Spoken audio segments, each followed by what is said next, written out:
Well, hello everyone. Welcome back to our channel. We hear a lot from people who are ready to leave the US but don't really want to pick a place to settle down.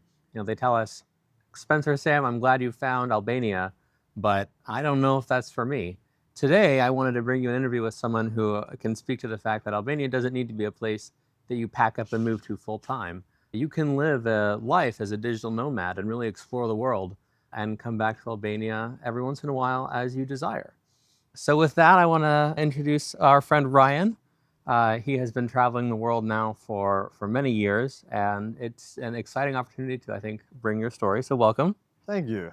Thanks for having me, guys. Yeah, absolutely. So I guess I want to start. Well, how would you describe yourself? Would you describe yourself as a digital nomad, a expat, a Yeah, wanderer? yeah, I would say somewhere between digital nomad and wanderer at the moment. I'm more of a wanderer. I quit my job a few months ago, and I'm kind of giving myself some time to relax and have fun. So it's more wandering than digital nomading. But I was a digital nomad since about mid 2020. I left the U.S. At the end of 2018. Yeah.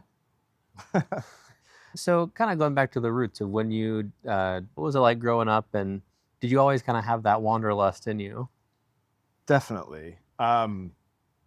Yeah, one thing that I was like really happy about my childhood is I'm 37, and so I grew up before the internet. And so like when we were kids, Mm-hmm. like we found out like the way we found where our friends were hanging out that day was by riding our bikes around town and seeing whose bikes were on their front lawn. We didn't have cell phones, and so I'm really happy about that. And so I think that had something to do with it. But also my parents bought me I don't know, they're called, it's a book of series called The Great Illustrated Classics. And so I was lucky enough to kind of have these, and they were abridged versions of classics. And like I was always liked that around the world in 80 days, 20,000 leagues under the sea, like Robinson Crusoe. So I do think, yeah, there was definitely some seed planted, kind of between those two things, some sort of adventure. I totally know what you mean. I always imagined it more as like I love flying in planes, and so I liked imagining a life for myself where I would fly in planes all over the place whenever I wanted. Yeah, we're here. So what was the first like big adventure or experience, international experience that you had that made you want to really commit to this?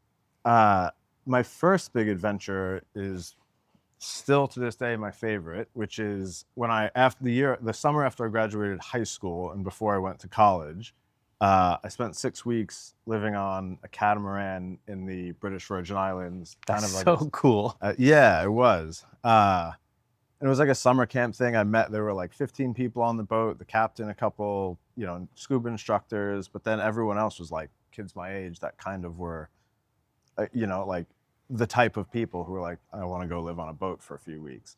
And so that was my biggest one and kind of my life dream that I want to get back to someday. So yeah, I think having a boat would be awesome, just to be yeah, able to sail around the world and stop where you want to. yeah, I think so too. That's the goal. Have you met any sailors on your in your travels? Yes, there is. He's not here, but he has been in Saranda for a long time. His name is Hank.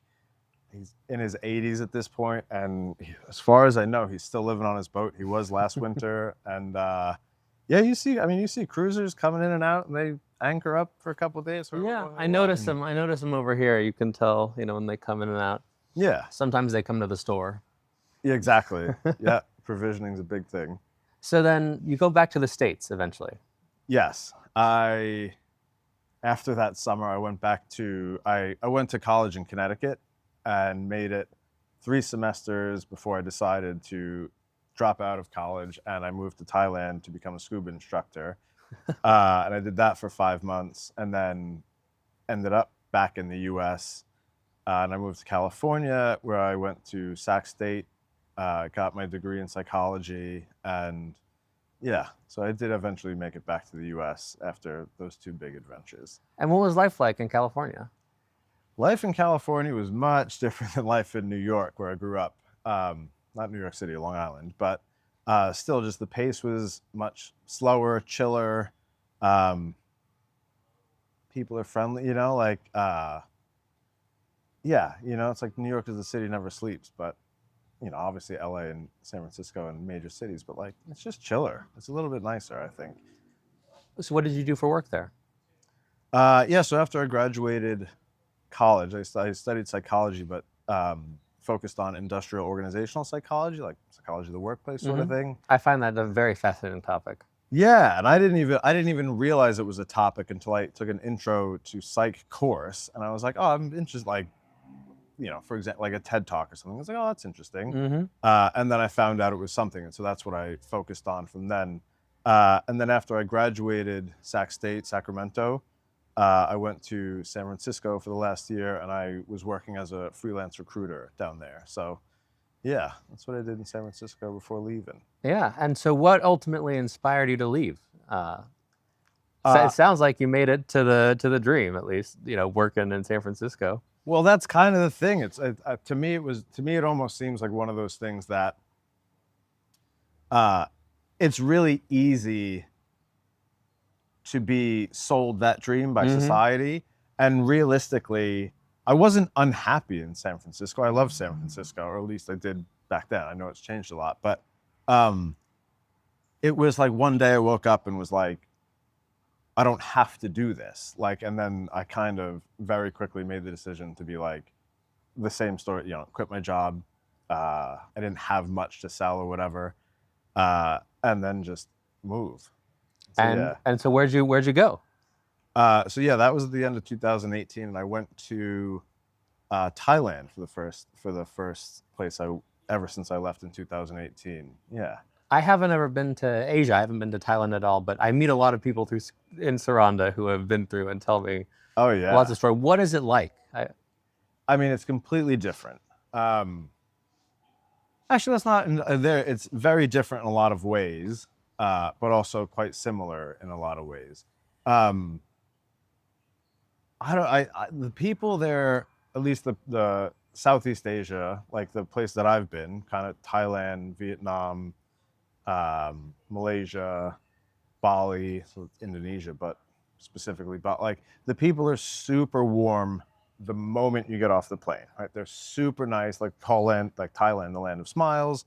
And so that to me is like one of the best parts about Southeast Asia, in that it's really easy to like feel comfortable and at home.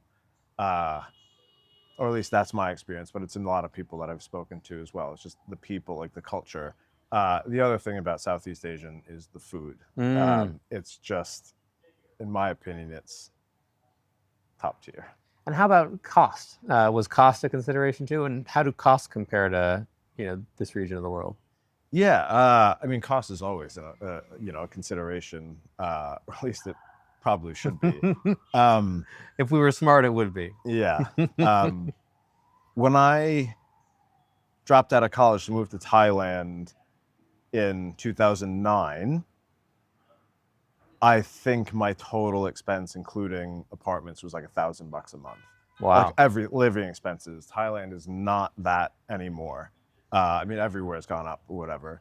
Um, but yeah, so I mean, it's definitely one of those things where if you live in the U.S. and then you move to Thailand, of course everything's going to be super cheap. But um, it really, it's not the cheap that it used to be. And even Da Nang, I spent 6 months there this year. That has blown up as a hotspot, and I also spent all of COVID there during 2020 and 2021, and costs have definitely gone up there too. And so a lot of people are leaving Thailand to go to Vietnam, and then it's the same cascade of cost of Right. rising. Yeah, People worry about that a lot in our comment section. That you know, it is great that Americans are moving to Albania and are coming to Albania, but it definitely is contributing to rising costs that are a little bit unsustainable. yeah, yeah. I mean, it. But then there's also a part of me that's just like, that's how economic growth works. Like I would much rather be contributing to this local economy than I would be contributing to some mega corporation or private equity owned convenience store in the States than my local mini market, Yeah, that I gives me the agree. things that I need. Yeah, yeah, I agree. Um, yeah, I mean, my experience in the place I've been is like there's no real way to say it other than things are just getting more expensive. Right. Unfortunately, it just seems that way everywhere on Earth. Absolutely. So what was that period in Southeast Asia like for you? Did you have a lot of friends you met along the way? Did you keep a core group in any core cities? Yeah, so the biggest one is so like when I first started in Phuket, I was up at this was just like this is a small example, but interesting story. I was at a like a viewpoint and I heard some people who were speaking with a New York accent. So I started speaking to them. Turns out they grew up literally 2 towns away from where I Really? did Yeah. and just a couple of years younger than I was. So like and then we ended up, talking, hanging out. We took a motorcycle trip to Krabi and like Koh Phi Phi. And so like that was, the first friend group that I was like, oh, this is pretty cool, but I don't stay in touch with any of them. I have, when I was in Vietnam, in Da Nang for COVID, was there for a year and a half. I did have my core group there for sure, and I still stay in touch with, most of them. And then here we have our little travel tribe of people. So yeah, you make friends. As with anything else, some friends are better than others, right? Some people stay in your life longer, all that stuff, and yeah, you can make that work. Yeah, absolutely. So what ultimately led you to decide to leave Asia and head to this region of the world?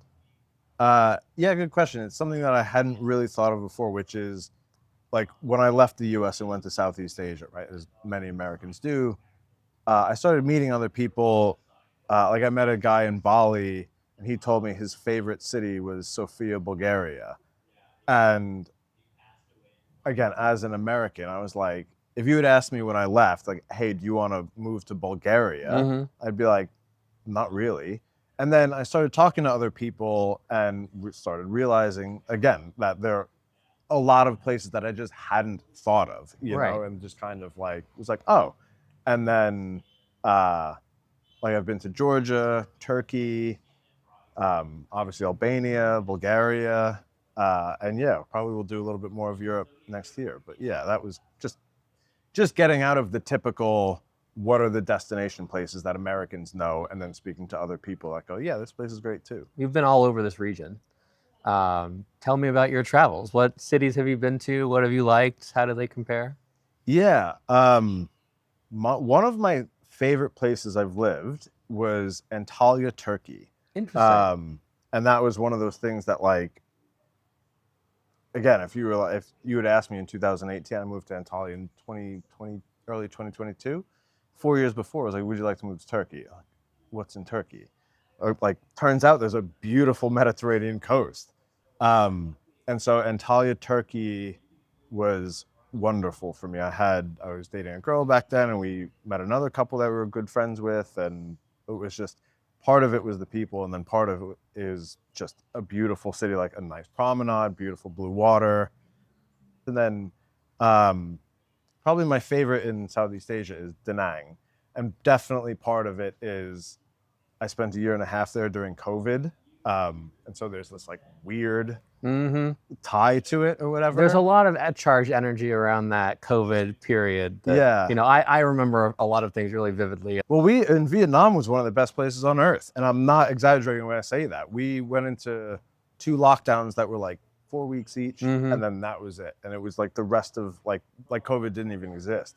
And so I actually have really good memories from I COVID, did like some too. of the best. But those two cities, I think, are my two in terms of Europe versus Asia, Southeast Asia. Yeah, those are the two that stick out to me still. And how does Albania enter the mix? Um, so when I was living in Antalya, I was dating that girl that I met in Vietnam, and we were trying to get residency in Turkey, or we had residency, but then they changed the rules, and all of a sudden it was a little bit more difficult. And I had to spend 3 months out of Turkey for like residence purpose, like visa purposes. But my girlfriend at the time had to stay in Turkey for her residence purposes. And so I was like, all right, gotta go spend 3 months somewhere. And we had heard about Saranda. We had talked about going there. And then I was like, I'll go check out, like, that'll be my 3 months out of Turkey. And I was like, heard it's a small little community. Like, if I'm gonna be away from her, like I want people to hang out with. And so I was like, all right, I'll give that a shot. Yeah, that's how I ended up in Albania. And what do you think? I mean, the results speak for themselves. You know, it's like I'm like everyone else. Right? It's my third. It'll be my third time here. Right? That first time was 3 months. My second time was 2 winters ago, and that was 7 months. And I'll be spending 6 months here again. You know, so it's like, yeah. I mean, it's bringing me back. Right. You There's a know? stickiness to it Yeah. that yeah, I think yeah. is really unique. That's a good word. It sticks. Yeah. It Stickiness. sticks. And that's a message that I want to bring to the viewers of our channel, which is you don't have to be like, all right, I'm packing up, I'm moving away, and I'm gonna move to Albania forever. Like, you can come spend a couple months here, spend a couple months somewhere else. For sure. You know, and it's a good place, especially if you want to reset as you had to, you know, for visa reasons. If you want to spend time in the EU and the Schengen areas, Yeah. and Albania is your base, you can come here, reset, and continue to travel and move, and still have friends that you Yes. can reconnect with every time you come back to Saranda. Yeah. Yeah, I agree with that 100%. I mean, especially if you're talking about going to Schengen, you Yeah. know, Corfu's right there. It's easy enough. Can we get a little personal here? Yeah. So, what has dating been like as a nomad?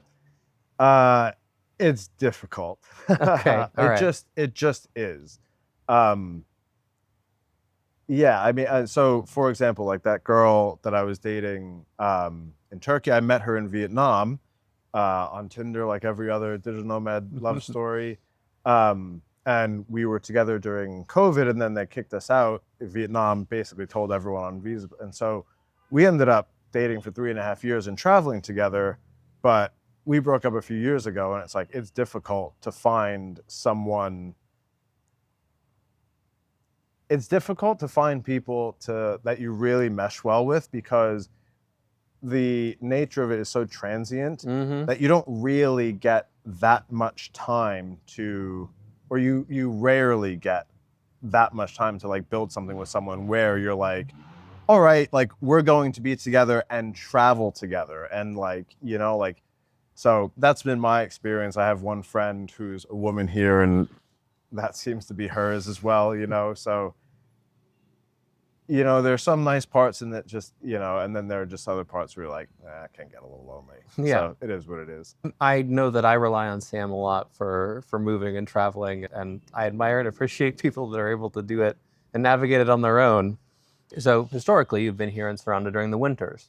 What is it about the winters that draws you to Saranda as opposed to when a lot of people would think to come, you know, the sunny beach party times?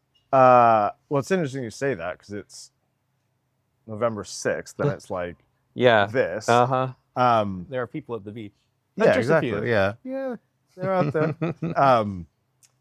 Yeah, so for me, the winters, my personality and who I am, like going somewhere during high season sounds like my nightmare. It was horrible. And so It was horrible. I've heard. Yeah. And so for me, the slow pace of life, quiet town vibes, you know, like small town headline sort of thing or whatever, like that chill pace, chill life, like that is what, yeah, that's what kind of like I feel like I fit in with most. So what's your crew like here in Saranda? Have you done any traveling with them? Oh yeah, we got our little travel family of misfits. Tell me about Yeah, and this. I love them for it. Yeah, so like there's been a handful of us, maybe 5, 6 of us, so you know, and for example, we're most 3 of the 5 at the moment are here in Saranda.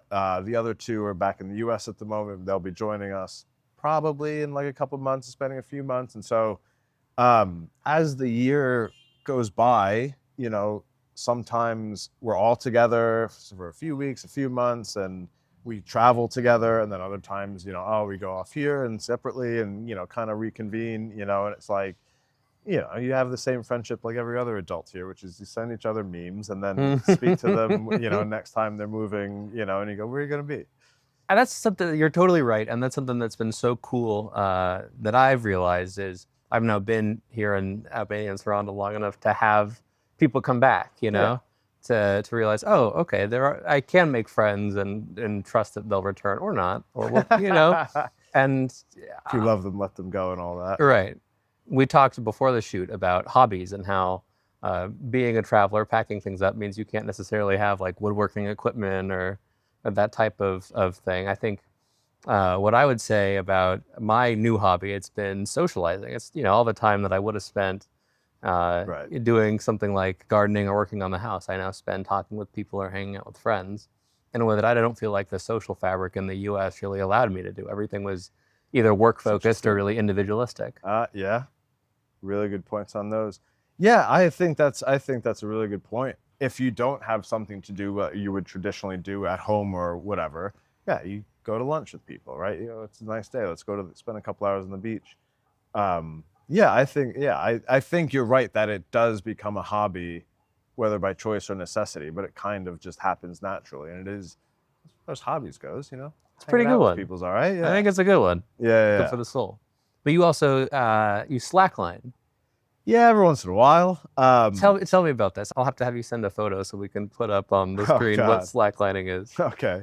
Um, yeah, and so I was talking about that earlier because about hobbies, and again, if depending on what hobby it is, it can have physical things, and you have to be really ruthless with how tight you need to pack often, or at least I do. For me, a slackline, it's about that big and weighs 2 kilos, and I just put it in the bottom of my bag, and then that's really all I need to. I just need 2 trees to find, and then I can do it. Like that to me is a hobby. But also, I started laughing the other day because I saw something on Instagram of like a really cool origami sculpture, Mm-hmm. whatever, fold.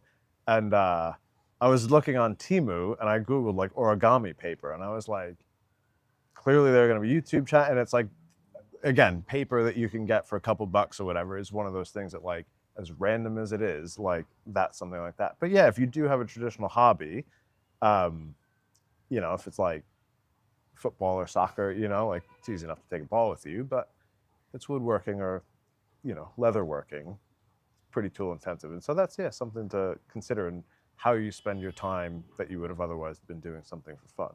I know Sam has really missed gardening. In the US, we had a large garden, we had a huge yard, and he would spend the whole weekend out there. And I would just be like, why would you torture yourself with this? It doesn't need to be completely re-landscaped. But since we've come here, it's, I think, been a little freeing to not have that as an obligation. So, what has your work life been like? Like I said, a couple of these last few months, it's been very little, But and I've been you've made it work enjoying it. for nearly 10 years now. Yeah, and well, so like I'm kind of being this relaxed and wandering, whatever you want to call it, because the last job that I did was one of those. Not, it wasn't just an 8 hour day. It was a 9, 10, sometimes 11 hour day, and I was working U.S. hours in Southeast Asia, so it was like Mm. it was 9 p.m. to often Oh, 6, 7, 8, and it was just brutal. And so I was like, I got a little burnt out on that, and was like, yeah. So yeah, I mean, it's one of the work-life balance is always one of those things. Is if you want to live this sort of lifestyle, right? Like that's the point, right? And I felt when I was overworking like that, it was like, what's the point of living in Vietnam if I'm literally working all the time and don't have time to do all that stuff? So, uh, yeah, I'm kind of averaging the two at the moment, but it's definitely something that moving forward, I go, all right, how much time and what's worth it? Like how much money is it versus how much you're selling your time and stuff like that. And it's different for everyone. Like everyone's got their own thing. So there are a lot of people in our comment section that watch our videos that say, uh, "I'm ready to leave. I want to leave the U.S. I'm packed. I have no problem selling all my cars and all my things and saying goodbye. What I worry about is being able to make it work. Like I might have enough savings to get by for a couple months or a year, but how do I make it work long term?" I guess I'm wondering if would have any advice for them on gaining the confidence to take that leap. yeah, I mean, it's different for everyone, obviously. It depends on where you are, right? Like if you want to come to Saranda, Albania, uh, versus I want to move to, the south of France or as my or London or whatever, Mm-hmm. So it's going to be different for everyone. But I've lived this life where I've been pretty broke, and I've lived it where it's like, all right, money is not an issue. I mean, for me, um, it's just way less stress. As with anything, it's way less stressful the stronger your financial. So if that's 6 months for you and you go, all right, I'm going to give myself 6 months and then I can find a remote job and or whatever. Um, if you're, selling the car and the house and you've been working and it's retired and you got, you know, like whatever, however much money you have, like you're on that position, like The longer the go runway you for it. can have, the better. Yeah. Yes. And the better is being able to actually enjoy that life more because, yeah, a lot of people and a lot of people do that. Like in Southeast Asia, a lot of people will be, English teachers and they're happy with making whatever. And then there are other people who are like creating meetups that are like, we were doing a business mastermind and you have to make 6 figures to like, and it's like, whatever, you do you, let others do whatever they want and whatever. But money is a consideration. It's a big one. And don't put it off forever, right? You don't have to have $1 Right. million in the bank, but like, there's no number. It's just figure out what your cost of living is and give yourself as much, like, and you also know yourself, like, I like living a chill lifestyle. I don't want to have to be like, I need a job right now. And so if you're that person, like that works and you just want to fly by the seat of your pants, like do that too. I know it's a really long answer. That's your mileage may vary for everyone, but that's what it is. Well, it will. It totally will vary for everyone. But I think my take is you have to have the confidence to try, Definitely. If you try and it doesn't work out and you have to go back to the US and get another job, you're not going to be necessarily worse off. You've Right. come and experienced the world and tried to bet on yourself. And if you try and you succeed, then you get to experience a wonderful lifestyle and new places. Definitely. I would even say if you try and you fail, it's still better than not trying at all, So yeah, I agree. Yeah, I agree. I think most people should make the leap. That's what I would recommend. Worked out for me and quite a few others. So what's been the hardest part about living abroad for so long?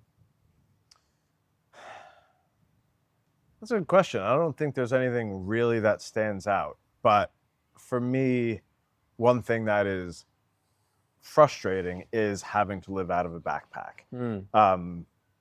And often just having to move every or doing a visa run every 3 months.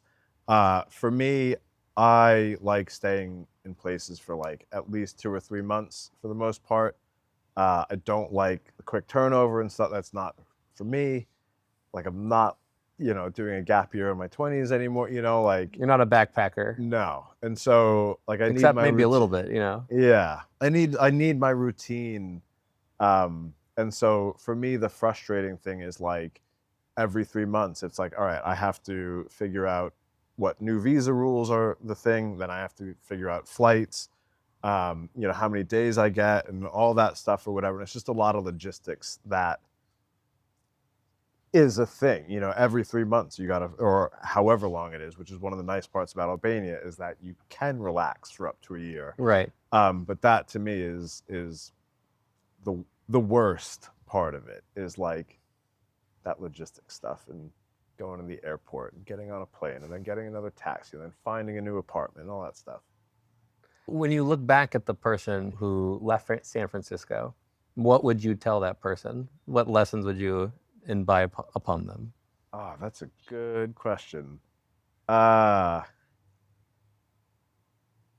think I was kind of this person already, but like try different types of food, like to me, it's almost like, Anthony Bourdain, I think he said something, in some capacities, like the food is culture and it's the way that people connect and stuff like that. And so it's like, it's really nice to connect over a meal and stuff like that. And try some weird foods, like go to a 7-Eleven in Thailand, instead of just going in and getting your bottle of water, look at it, like take a minute and go, what is this? What is that? Like, and it can be anything from, like a toasty from 7-Eleven or like every once in a while, if you can swing it, like go to a nice restaurant in a major city, like, I don't know. For me, I think the traveling experience and seeing local food and stuff like that is like, it's a good way to connect with people. Totally. I have had so many wonderful moments shared over meals. Yeah. During my time traveling, meeting people from all across the world, and Yeah. it's just so great to be able to sit down and share. Yeah. combo especially when you cook it. experience. I like to cook. Yeah, Yeah. that's one of my favorites. Yeah. In closing, do you ever see yourself settling down? Not in one spot. So my perfect scenario is my life goal is to buy a sailboat and live on that, which to me is in one way settling down. Like it's all the positives of settling down with not settling down. And what I mean by that is like if you have a boat, that's your, or at least it would be my home sort of thing. And so I can keep all my stuff there. I don't have to, find a new apartment every time. It's your home, but you can take that home wherever you want. And so you're not tied down to one specific location. And so to me, that's the best of both worlds. And so it's like Schrodinger's settling down, not yes and no. Yeah. Being able to move and dock wherever the seasons take you. Yeah. Yeah. So what's next for you? You're here in Saranda for the winter. What are your plans after that? That's a good question. And I think one of the things about Albania is the fact that we got a year. Mm-hmm. I think whether it's conscious or not, I don't really focus. I don't often think about it. And so I'll probably go back to Asia. I might go to after slow winter in Saranda. I might go to Bangkok, for example, for a couple of months and see what that's like. Yeah, I'm not really sure. That's the nice part. Well, the other thing is also like, who else is going with, it's like everyone else's plans are kind of dynamic and changing. And yeah, it's kind of nice in Albania with that.